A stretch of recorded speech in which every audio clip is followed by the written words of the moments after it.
శంభో శంకర సాంబ సదాశివ మహాదేవ హర గిరిజారమణ. శ్రీ శివపార్వతుల కళ్యాణ కథాగానం బహుపావనం. జన్మజన్మాంతర పాప నివారణం, ముక్తిప్రదం, శక్తి సుపథం. జగదీశ జగదీశ్వరి కళ్యాణం అంటే జగత్ కళ్యాణం. కళ్యాణం అంటే మంగళం, భద్రం, శ్రేయం, శుభం అని కదా లోకరూఢి. కనుకనే లోకకంటకుడైన తారకాసురుని సంహరించి యోగకారకమైన విశ్వశ్రేయస్సును ఆశించి ఆ పరమ ప్రయోజనాన్ని నెరవేర్చగల కారణజన్ముని సంభవింపచేయడానికే ఈ శివపార్వతుల కళ్యాణం. పర్వతరాజపుత్రి హిమవంతుని తనయ పార్వతీదేవి వలచి వలపించుకుని మరును గెలిపించుకున్న మనోజ్ఞ గాథ ఇది. సర్వసంగ పరిత్యాగి అయి ఆది మధ్యాంతరహితుడై సతీ వియోగానంతరం తపస్సమాధిలో ఉన్మీయుడైన హరుడు లోక సంక్షేమార్థమై మన్మథ ప్రేరేపితుడై ఆపై మదనునిపై కుపితుడై వానిని భస్మం చేసి అటుపై నగరాజసుత పార్వతి పట్ల ప్రేమోద్దీపితుడై పరిణయమాడిన మధురేటి వృత్తమిది. ప్రళయకారకుడైన పరమేశ్వరుని ప్రణయవరునిగా సాక్షాత్కరింపజేసే గళన్మంగళ గేయ రూపకమిది. సూత్రధారి, ఓ సూత్రధారి! చెప్పమ్మా సఖి, ఏంటి పొద్దు పొద్దున్నే నన్ను వెతుక్కుంటూ వచ్చావు? అదే సూత్రధారి, మొన్న సభలో నీవు నాకు ఎదురు పడ్డప్పుడు నేను నిన్నొక విషయం అడిగాను కదా. ఏం విషయం అమ్మా సఖి అది? అదే సూత్రధారి, నీవు శివపార్వతుల కళ్యాణము అంటే జగత్ కళ్యాణం అని చెప్పావు కదా. ఇక ఆ మాటతో ఒక పెద్ద సందేహమే వచ్చి పడింది. నీకు తెలుసు కదా, సందేహం తీరకపోతే నాకు ఆకలి లేదు, నిద్ర పట్టదు అని. సర్లే కాని నీకు వచ్చిన అంత గొప్ప సందేహం ఏంటమ్మా సఖి? జగదీశ్వరి కళ్యాణము అంటే జగత్ కళ్యాణం అంటూ చెప్పారు. విష్ణువు లక్ష్మీదేవి పెళ్లాడినప్పుడు ఈ మాట వినబడలేదే? బ్రహ్మ సరస్వతి వివాహమాడినప్పుడు కూడా ఈ ప్రశంస కానరాలేదే? మరి శివపార్వతులకు మాత్రమే ఈ గర్వం ఎందుకో అర్థం కావట్లేదు. అదీగాక ఇరుగు పొరుగు వారనుకుంటుంటే విన్నాను, శివునికి ఇంతకు ముందే పెళ్ళైందంట కదా. ఆమె పేరు సతీదేవంట కదా.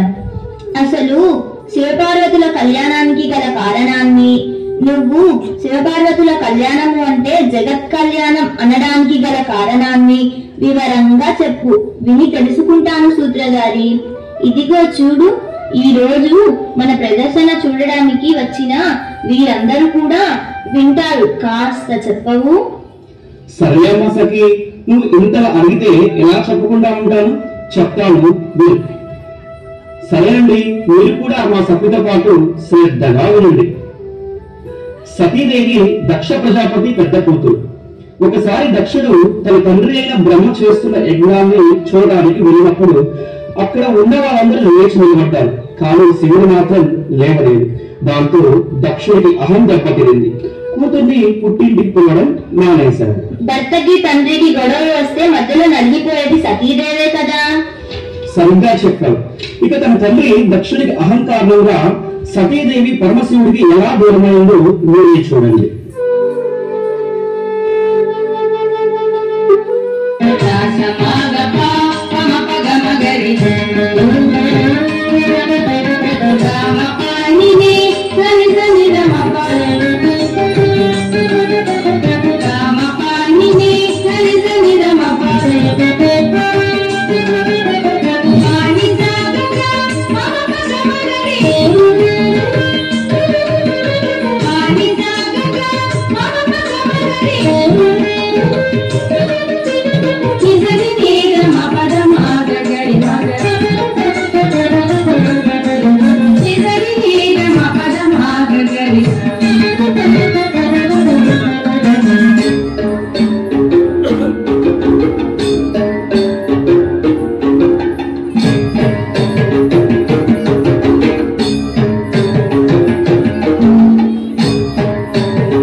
కృష్ణ గుర్తుగా జరుగు నేను కూర్చుంటాను ఇక్కడ బాగా కనపడుతుందమ్మా బాగా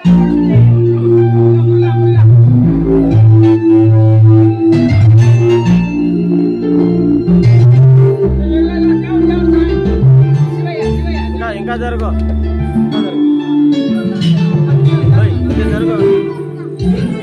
కొద్దిగా జరుగు కొద్దిగా జరుగు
విన్నారు కదా, మా తండ్రి గారు చేస్తున్న ఈ మహత్తరమైన యాగానికి లోకాలు వెళ్తున్నాయంట. మనం కూడా వెళ్ళాలి స్వామి, ఏమంటారు? ఎంతటి వెరిగానో దేవి, మనల్ని రమ్మని మీ తండ్రి ఆహ్వానించలేదే. యాగ కార్యక్రమంలో పడి మరచి ఉండవచ్చు, అంత మాత్రాన వెళ్లకుండా ఉంటామా స్వామి? కానీ పిల్లలను ప్రేమించానిక? ప్రాణేశ్వర, సర్వజ్ఞులు, నీకు తెలియని నేను కన్నవారు, గురుదేవులు, ఆత్మమిత్రులు చేసే శుభకార్యాలకు ఆహ్వానం లేకపోయినా వెళ్ళటం అనుచితం కాదు కదా. దేవి, సత్రయాగం నాడు జరిగినది మరిచితివా? నన్ను పరామర్శించడానికి నీ తండ్రి ఈ నిరీశ్వర యాగం సంకల్పించినాడు. నిరీశ్వర యాగము అఖిల లోకేశ్వరుడైన మిమ్మల్ని పరామర్శించుటక నా తండ్రికి ఈ విపరీత బుద్ధి ఎలా పుట్టింది స్వామి? వినాశకాలే విపరీత బుద్ధి. ఏమిటి, నా తండ్రికి వినాశకాలమా? లేదు స్వామి, లేదు. ఈ విపరీత కార్యం జరగకుండా ఆపి నా తండ్రి బుద్ధిని నేను మారుస్తాను. బ్రహ్మ విష్ణువులు చెబితే నీ వినని నీ తండ్రి నీవు చెబితే వింటాడా దేవి? నీ తండ్రి తల మారితే కాని అతని అహంకారం మారదు. లేదు స్వామి, లేదు. నా తండ్రిని నేను మారుస్తాను. ఆ నిరీశ్వర యాగాన్ని ఆపి నా తండ్రి బుద్ధిని మారుస్తాను. సరే వెళ్ళు స్వామి. వెళ్ళు.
నాన్న, ఎవరు నీకు నాన్న? సిగ్గు లేకుండా పిల్లలను పేరంటానికి ఎందుకు వచ్చావు? నానున్న విపత్తులు తెలుసుకోలేక పతనం కాబోతున్న నా తండ్రిని కాపాడుకోవడానికి వచ్చాను. నీగా నన్ను కాపాడేది? మహర్షి, యాగం మొదలు పెట్టండి. వీలేదు. నా గొంతులో ప్రాణం ఉండగా ఈ యాగం సాగనివ్వండి. ఈశ్వరుడు లేని యాగం విపత్తులకి మూలం. ఈశ్వరుడా? ఎవడా ఈశ్వరుడు? మానహీనుడై శ్మశానంలో తిరిగేవాడా ఈశ్వరుడు? పులితోలు కప్పుకొని భిక్షాటన చేసే ఆ భిక్షగాడా ఈశ్వరుడు? ఆయన బతుక్కి అవమానం కూడానా? శివ శివ, ఈశ్వర దూషణ చేయకు నాన్న. ఆ దేవదేవుణ్ణి అవమానించిన సర్వనాశనం జరుగుతుంది. ఈ పొద్దు ఏం జరిగినా, ప్రళయమే వచ్చినా ఈ నిరీశ్వర యాగం జరిపే తీరుతాను. ఆ శ్మశాన వాసిని పెళ్లి చేసుకున్న నీవు ఈ పవిత్రమైన యజ్ఞశాలను అపవిత్రం చేయకుండా ఇక్కడి నుంచి బయటకు నడు.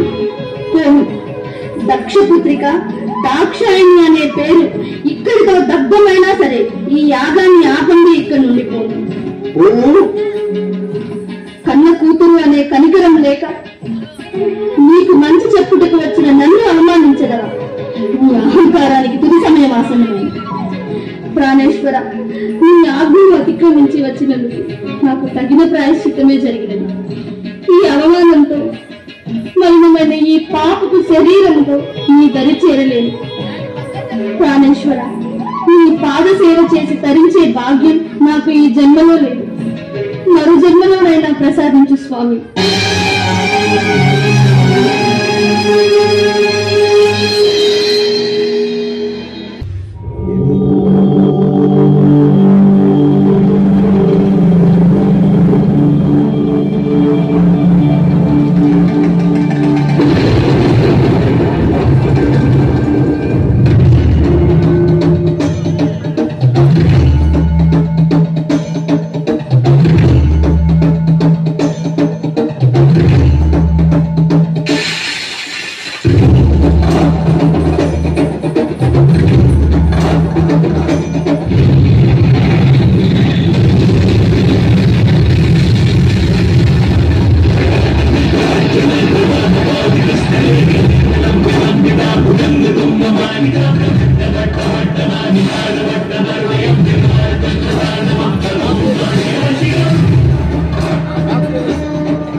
కల్పభిక్ష పట్టము.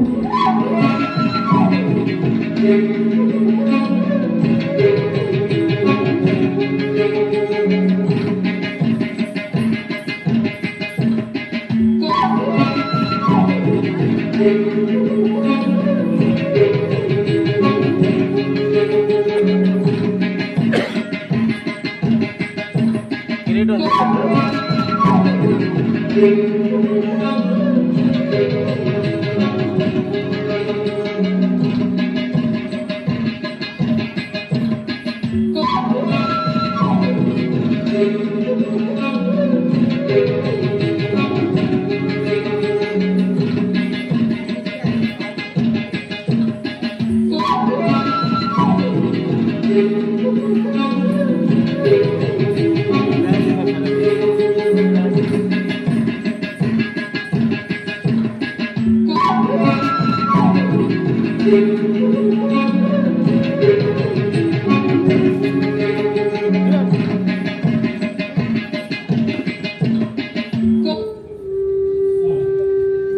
చూసావా సఖి, ఈ విధంగా సతీదేవి పరమశివుడికి దూరమైంది.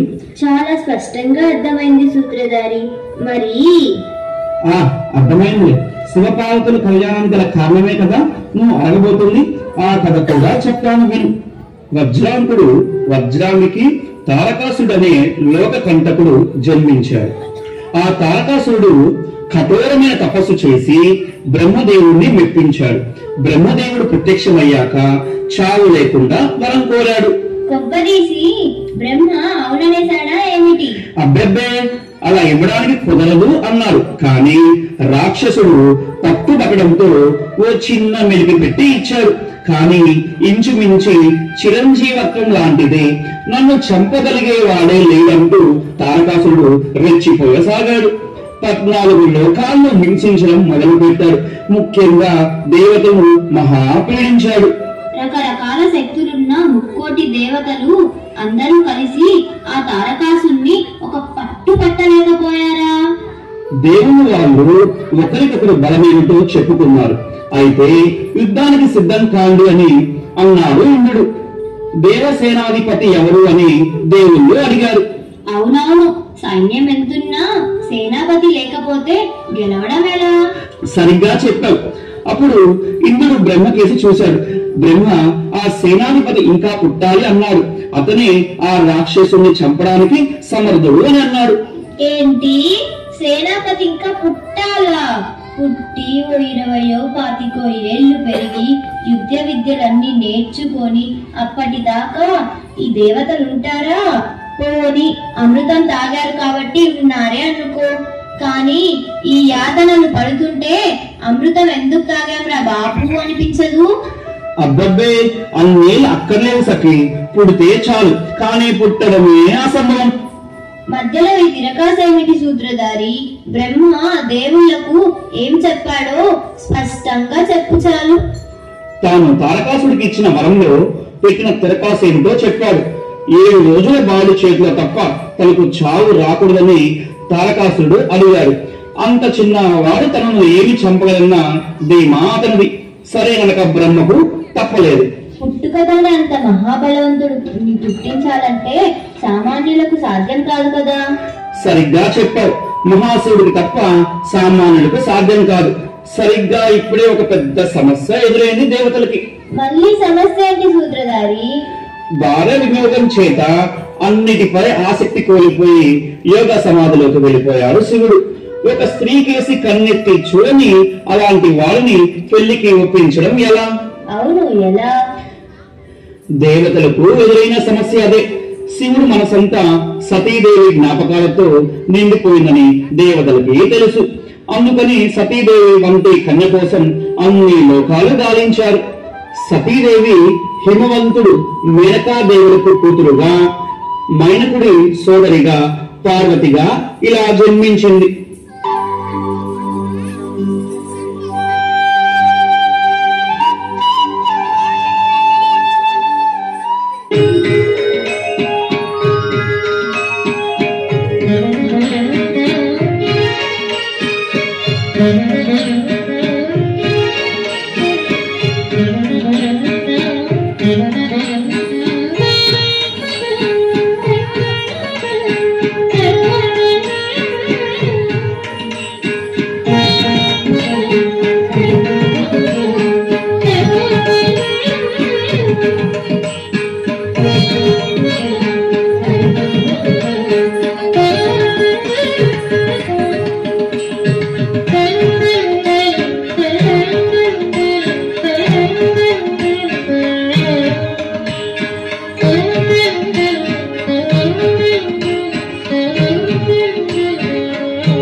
కూతురి కాబట్టి పార్వతి అయిందన్నమాట. సరిగ్గా చెప్పావు. అవును సూత్రధారి, ఆడపల్లి వారిలో అమ్మలక్కలు చెవులు కొరుక్కుంటుంటే విన్నాను. ప్రేమకు ప్రతిరూపమైన మన్మధుణ్ణి కాల్చివేసిన అరసికునికి పోయి హిమవంతుని పిల్లనివ్వడం ఏంటి? అలాంటి వాడితో పార్వతి ఏం సుఖపడుతుంది అంటూ దీర్ఘాలు తీస్తున్నారు. అది వచ్చిన దృష్టికి సరే, దానికి అది కూడా చెప్తాను విను. శివుడు పాటికి శివుడు తపస్సు చేసుకుంటూ ఉంటే పార్వతి పాటికి పార్వతి తపస్సు చేసుకుంటూ ఉంది. ఇక వాళ్ళిద్దరికి సంధాన పడేదెలా, మన దైవ కార్యం నెరవేరేది ఎలా అని ఇంద్రుడి చింత పట్టుకుంది. మన్మధుని పిలిచి నీదే భారం అన్నాడు. ఓస్ అదంత పని, నా పూల బాణాలతో ఎంతటి విరాలి అయినా సరాగి అవుతాడు. పరమశివుడైన నా పంచ బాణాలకు పడకుండా ఉండడు అన్నాడు. అవును, మరి మన్మధుని ప్రభావం తప్పించుకోవడం ఎవరి తరం? అదే అహంకారంతో మన్మధుడు శివుడిపై బాణాలు వేసి తపోభంగం చేశాడు. ముక్కంటికి కోపం వచ్చి మూడే కన్ను తెరిచాడు. అంతే, మన్మధుడు బగబగా మండి భస్మమైపోయాడు. రతీదేవి వచ్చి గగోలుమంటూ ఏడ్చి విశ్వ శ్రేయస్సు కోరి నా భర్త ఈ సాహసానికి ఉడికడితే మా జంటకు పట్టిన గతి ఇదా అని ఏడ్చింది. శివుడు కరిగిపోయాడు. నీ భర్త అనంతుడు అయిపోయినా నీ కంటికి మాత్రం సశీలంగా కనపడతారని వరమిచ్చాడు. శివుడికి శిక్షించడము తెలుసు, రక్షించడము తెలుసు అన్నమాట. అవును, ఆ తర్వాత ఆకాశవాణి రతీదేవికి ఇలా చెప్పింది. బ్రహ్మదేవుని శాపం వల్ల ఇలా జరిగింది. శివపార్వతుల కళ్యాణం తర్వాత శివుడు మన్మధుడికి స్వస్వరూపాన్ని ప్రసాదించగలిగాడు. ఓహో, ఈ పెళ్లి వలన జగత్ కళ్యాణమే కాక రతి మన్మధుల పునఃసంధానం కూడా జరుగుతుందన్నమాట. అవునమ్మా సఖి, శివపార్వతుల కళ్యాణం ఈనాడే కదా. నీతో మాటల్లో పడి అసలు విషయమే మర్చిపోయాను. పద పద, పెళ్లి కార్యక్రమం ఎంతవరకు వచ్చిందో చూద్దాం. అవును సూత్రధారి, పద పద వెళ్దాం.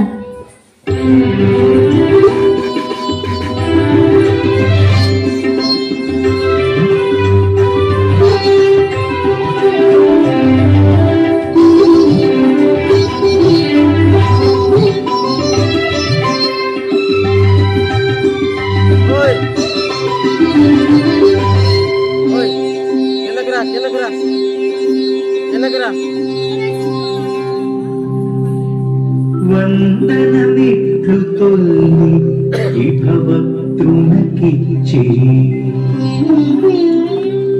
వందనమిట్లు తొల్లి విభవతృనకిచ్చి, అనంతరం ఆనందముఖారవిందమున నరుదెసలందున నాద కోవిదు కందుని జన్మ హేతువనగా శివ పార్వతులేకము కథన్ విందను దేవి ఊటలటు వీరుల కల్విగా పాటలై చలన్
సంగంధం సుంతైగాని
పార్వతీశ పరిణయ జయకారక పర్వ విజయ సర్వస్వన్నియుగా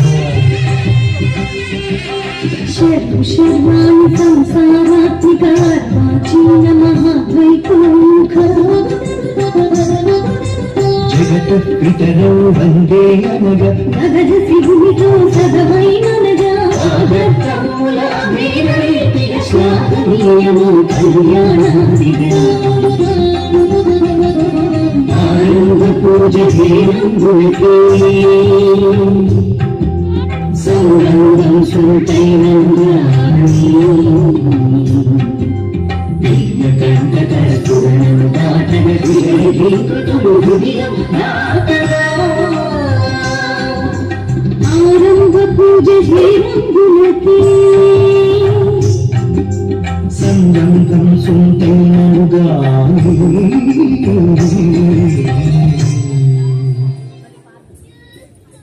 అమ్మయ్య కార్యక్రమం ఇంకా ప్రారంభం కాలేదు కదా, పెళ్లి వాళ్ళు వచ్చేసారేమో అని హడలిపోతూ వచ్చాము. నీలాగే వాళ్ళు కూడా అలంకారాలు పూర్తవ్వాలి కదమ్మా. చాలే ఊరుకో. అవును సూత్రి గారి, ఒకటి గమనించావు, తల్లిదండ్రుల పెళ్లి ప్రారంభానికి తనయుడికి నమోవాత్కలు అర్పించారు. అదే కదా గణేశుడి ఘనత. సూత్రి గారి, శివుడికి పార్వతికి వేరువేరు విడుదల్లో పోటాపోటీగా అలంకారాలు జరుగుతున్నాయంట, చూద్దాం కదా.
పిల్లలార పెద్దలార ముక్కోటి దేవతలార చూడగరారండి తంగి తీరా శివ పార్వతి కళ్యాణం లోకాలకు శుభకార్యం శివ పార్వతి కళ్యాణం లోకాలకు శుభకార్యం పార్వతీ పరమేశ్వర కళ్యాణం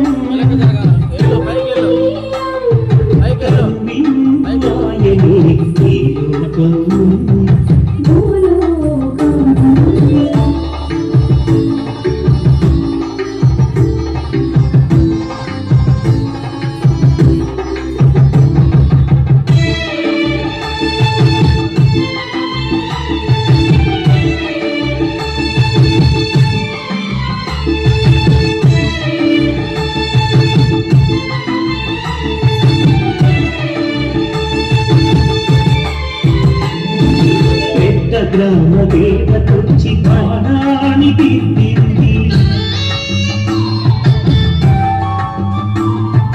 చిన్న గ్రామ దేవతొచ్చి చీర సారెలిచ్చింది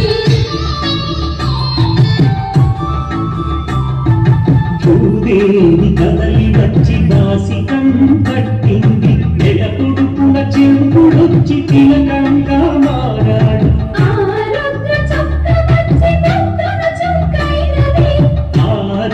చుక్క వచ్చి చుక్కల చుక్కైనది ప్రకృతియే పరవశించి భూదండగా మారెను ప్రకృతియే పరవశించి భూదండగా మారెను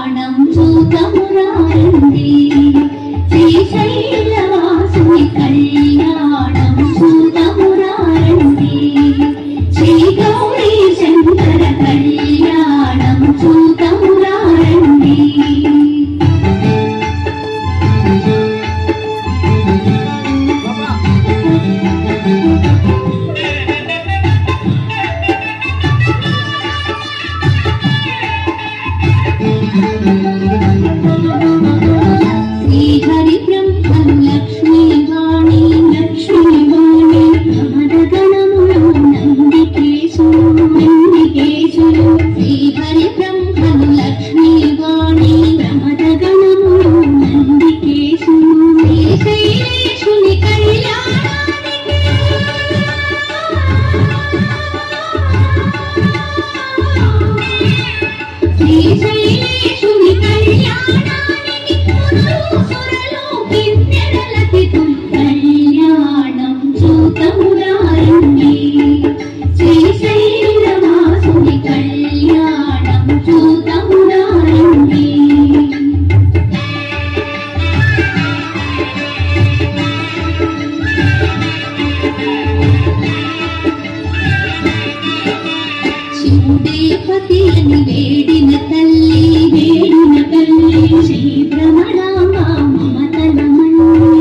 బుద్ధి జగదుద్ధరణగ సారస్వత శాంత వసంత వరప్రసాదముగా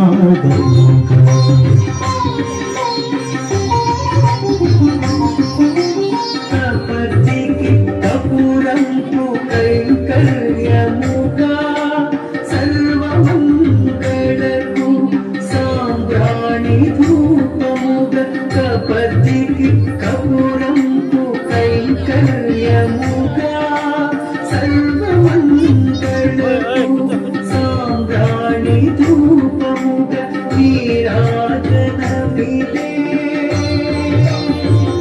మంగళ ఆరతులిదే